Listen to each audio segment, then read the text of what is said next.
बिस्मिल्लाहिर्रहमानिर्रहीम। अस्सलाम वालेकुम जी बच्चों, कैसे हैं सब लोग? सब ठीक ठाक हैं? अच्छा जी, आज आपके लिए एक बड़ी ही अहम वीडियो लेके आया हूँ और ये वीडियो है आपके पेपर पैटर्न की, पेपर के स्टाइल की, पेपर किस तरह से आना है और स्मार्ट सिलेबस के अंदर से वो सवाल किस तरह से आपको पेपर के पैटर्न के हिसाब से बता रहे हैं कि किस किस तरह से आपने करना है। तो ये असल में लाहौर बोर्ड ने ना कुछ ये चीज़ें शेयर की हुई हैं और वो मैंने डाउनलोड कर ली थी, तो वो मैं अभी आपको कंप्यूटर की स्क्रीन से जो है ना डिटेल में समझाता हूँ। तो ये ज़रा आपने डिटेल से पढ़ लेनी है, तो सारी एंड तक देख लेनी है कैसे कौन सा सवाल कहाँ से आना है और कैसे करना है उसकी तैयारी। ठीक है जी। तो ये बड़ी ऑथेंटिकेटेड है और ये लाहौर बोर्ड के लिए सिर्फ नहीं है, सारे पंजाब के बोर्ड्स के लिए होता है, क्योंकि एक बोर्ड के लिए कोई काम हो तो वो सारे बोर्ड्स एक जैसा ही काम होता है इनका। तो ये तफसील से देख लें और अपनी तैयारी जो है वो शुरू करें।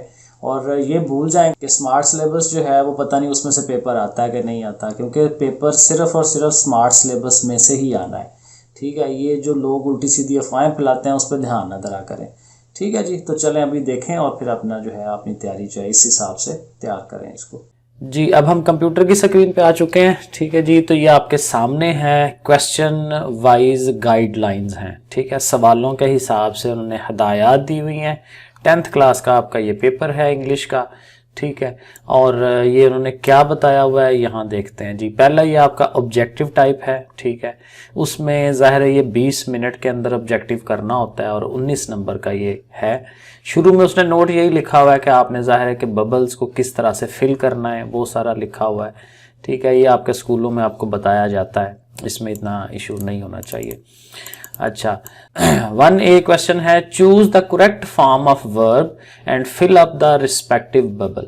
करेक्ट फॉर्म ऑफ वर्ड जो है निकालना होगा। ठीक है, first form, second, third, s या एस लगना है क्या। तो फॉर्म ऑफ वर्ब्स जो है ना, ये 5 सवाल हैं आपके। अब उनके लिए हदायत यहाँ उसने ये लिखी हुई हैं, ये हदायत हैं कि ये कहाँ से आएंगे और कैसे करने हैं। तो वो लिख रहे हैं, items in this part from serial number 1 to 5 are related to use of verb. सारे वर्ब के लिए हैं। And this part will be taken from grammar and composition. आपकी वो जो छोटी बुक होती है ग्रामर और कंपोजिशन की, पीटीबी की, जो पंजाब टेक्स्ट बुक बोर्ड की होती है, वो वाली बुक की वो बात कर रहे हैं। Use of verb from page number 163 to 168। 9th class में भी अंदर उन्होंने यही कहा था कि 163 पेज से 168 तक। तो अभी भी आप लोगों को 10th वालों को यही कह रहे हैं कि ये पेजेस आपने रेडी करने हैं। ठीक है, और नीचे वो यही कह रहे हैं कि हमने ALP जो सिलेबस था ना वहाँ नहीं था लिखा हुआ, लेकिन अब हम बता रहे हैं कि ये हमने वहाँ से लेने हैं। ठीक है जी, तो ये 7-8 पेजेस बनते हैं, ये आपने तैयार करने हैं। बी वाला जो क्वेश्चन है, choose the word with correct spelling. तो ये जो 4 आपके पास MCQ आने हैं, ये स्पेलिंग को ठीक करने वाले हैं। तो स्पेलिंग लिखे होंगे किसी एक चीज़ के और वो आपने देखने हैं कि 4 लिखे होंगे ऑप्शन, तो जाहिर है कोई एक ऑप्शन सही होना स्पेलिंग, उसको आपने बबल शीट के ऊपर जो है वो फिल करना है। अब ये कहाँ से आएंगे, वो कह रहा है items in this part from serial this will be taken from the text of the units. जो चैप्टर आपको बुक के अंदर बताए गए हैं कि भाई ये चैप्टर पढ़ने हैं, तो उनके जो पढ़ाई है, उनका जो टेक्स्ट है, ठीक है, वो उसमें से आ सकते हैं। ग्लॉसरी जो एक्सरसाइज के शुरू में होती है, and parts of the exercises, और एक्सरसाइजेज के अंदर से भी ये चीज़ें आ सकती हैं। ठीक है जी, तो ये बुक के अंदर से ही आने हैं कि स्पेलिंग कौन से आपको वो देगा, एक्सरसाइज में से या वो जो पूरी कहानी होती है उसमें से। सी पार्ट जो है, choose the correct option and fill up the respective bubble.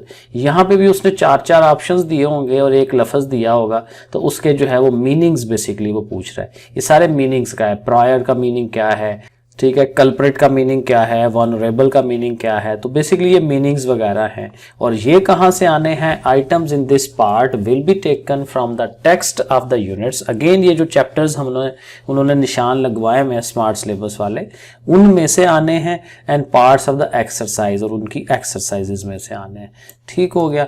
फिर आपका डी वाला ऑप्शन है, ये 15 से लेके 19 वाला जो MCQ है यहाँ तक, इसमें क्या करना है, choose the correct option according to grammar, तो ये ग्रामर है, and fill up the respective bubble. For example 15 वाले में है work is key dash success. अब ये डैश में क्या चीज आनी है, साथ उसने कह भी दिया है कि प्रॉपर इसकी जो है प्रपोजिशन लगाएं, ठीक है, टू लगाना है, इन लगाना है, ऑन लगाना है, ये प्रपोजिशंस होती हैं। तो ये ग्रामर की चीजें जो है ये हमें यहाँ लगानी है। उसके लिए वो कह रहा है item this in this part will be taken from the parts of the exercises. तो ओवरऑल बेसिकली आइडिया यही है कि आपको जो चैप्टर्स बताए गए हैं स्मार्ट सिलेबस के, उनकी जो एक्सरसाइजेस है उनको अच्छी तरह से करें, वहां से आपका ये जो ऑब्जेक्टिव है ना ये तैयार होना है, ठीक है। तो ये आपका ऑब्जेक्टिव वाला पेपर उन्होंने बताया हुआ था। अब दूसरे पेपर पे आते हैं, ठीक है, जो आपका मेन बड़ा पेपर पार्ट होता है उसका, इसके 56 नंबर हैं, ठीक है, और ये जाहिर है कि इसका टाइम 2 घंटे 10 मिनट ही है।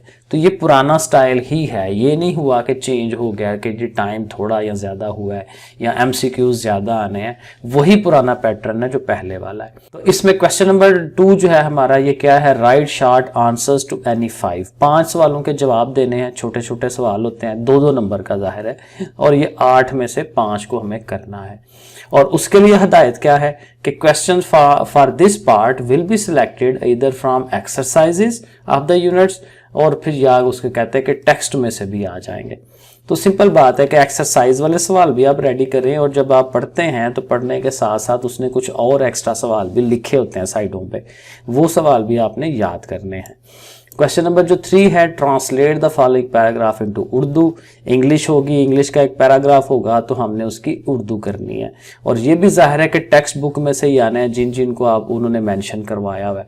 The complete text of all the units mention, तो जितने भी यूनिट्स को उन्होंने टिक करवाया हुआ है ना, उन सब की जो पूरी वो जो क्या है कहानियाँ हैं, उनको पूरा जो है आपकी उसकी तर्जमा जो है आपने तैयार करना होता है, तो वो जाहिर है इसमें से है। क्वेश्चन नंबर 4 वो समरी वाला है, ठीक है।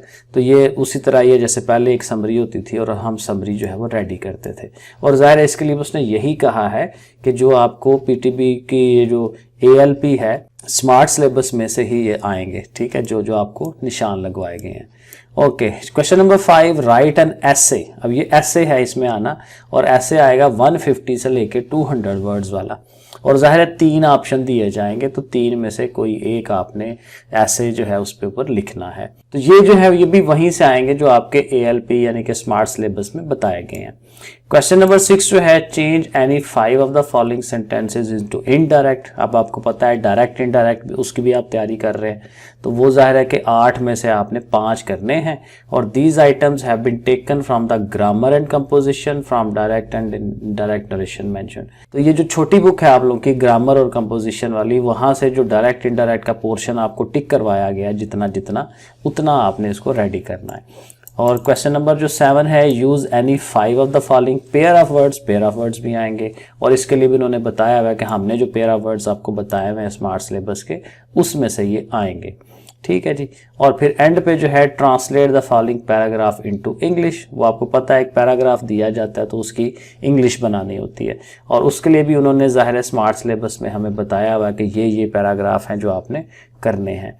सो ये भी जाहिर है। तो अल्टीमेट बात वही है कि स्मार्ट सिलेबस के जो क्वेश्चंस कि स्मार्ट सिलेबस जो आपको बताया गया उसमें से ही सारी चीज़ें आ रही हैं। चलें जी, तैयारी करें फिर आप लोग। ओके, फिर अल्लाह हाफिज़।